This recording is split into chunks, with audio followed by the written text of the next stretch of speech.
So yes, I mean, and you begin to hear in some of the meetings I described, Vice President Cheney and the former Attorney General Alberto Gonzales literally start saying, well, we better be careful. If we move these detainees out of the black prison sites, people are going to wonder where have they been and what have we been doing with them. I mean, they're getting sort of spooked about the whole thing.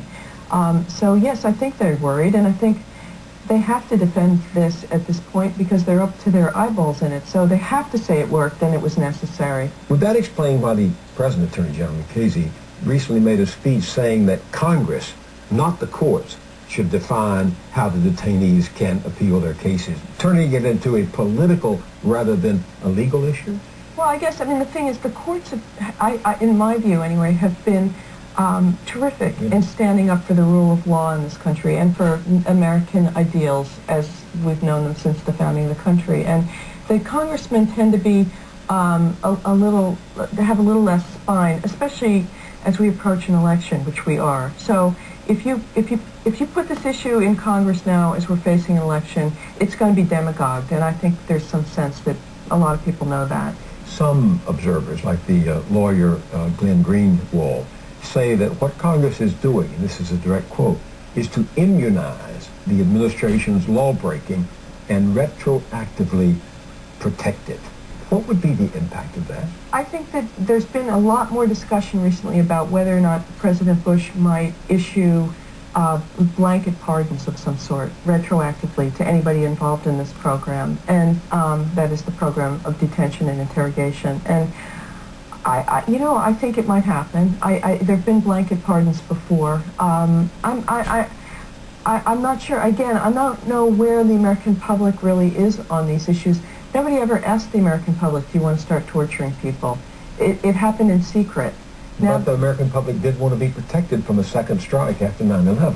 I think they did, and I think they were told that this would work. And the question is now, I think it's worth knowing a lot more about, did it really work, and was it necessary? And what are the long-term consequences of this? What do you think the country would gain or lose from pursuing war crimes? Well, I think that it could be very toxic in some ways to hold people as criminals who were doing what they thought was right for the country.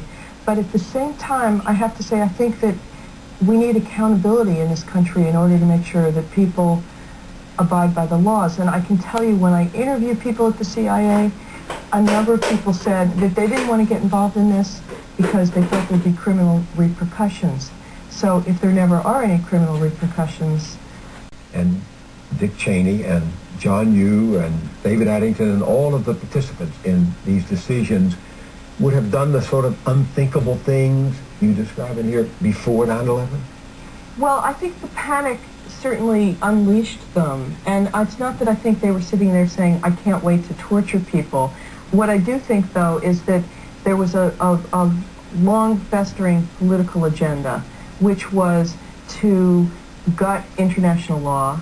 There's been a movement in conservative legal circles to try to push back international law and to also to not coddle criminals, which is what, how they see Al-Qaeda in some instances, to get tough. I mean, right after 9/11, there's a speech from President Bush in which he says, we've been too soft. So they felt that they had to get tough, and this is what they thought being tough was, being macho.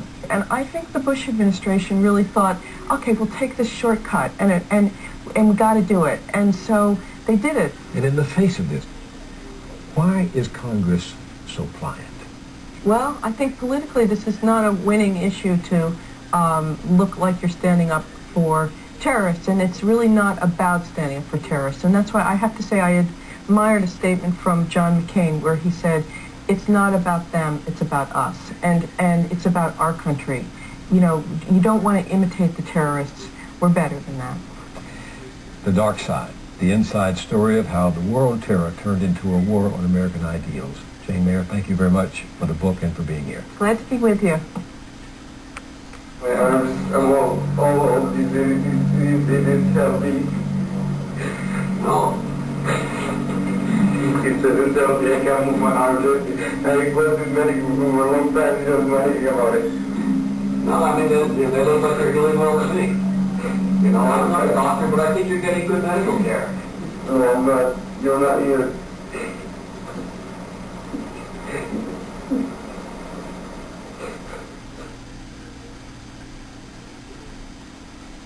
Another Washington journalist, the late Meg Greenfield, covered the city for a long time and knew how it worked. She got the connection between money and politics in ways that some reporters never do. Trying to rid politics of money, she wrote, is kin to the quest for a squirrel-proof bird feeder.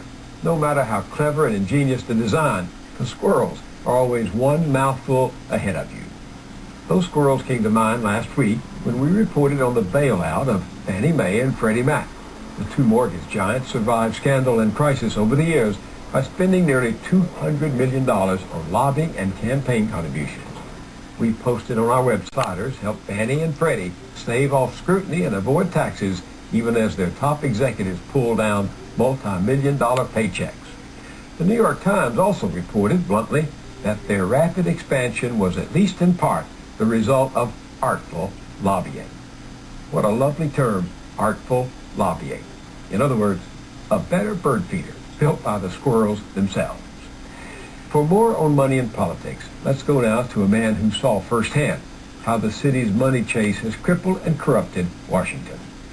His name is Ernest Fritz Hollings, and he spent 38 years in the United States Senate, a long and colorful run during which he made a name for himself as a passionate advocate for the hungry, a champion of balanced budgets, and a fighter for jobs in the textile industry.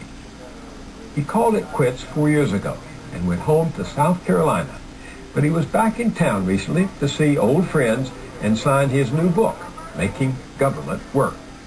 I talked with Fritz Hollings at a Senate office building on Capitol Hill just before his book party. Why did you write this book now? I wrote the book because I could see what was wrong. I was raising money. I wasn't running for re-election. As a senator in your last term? As a senator the last 2 or 3 years, that's all I was doing, was raising money and working for the campaign and for the party. The hardest working people in the world are the congressmen and senators. We work from early morning to late at night and all weekend and everything else, but we're working now not for the country, but for the campaign. What do you mean? All the time it's fundraisers. All the time it's money, money, money, money. In 1998, 10 years ago, I ran and I had to raise $8.5 million. The record is there.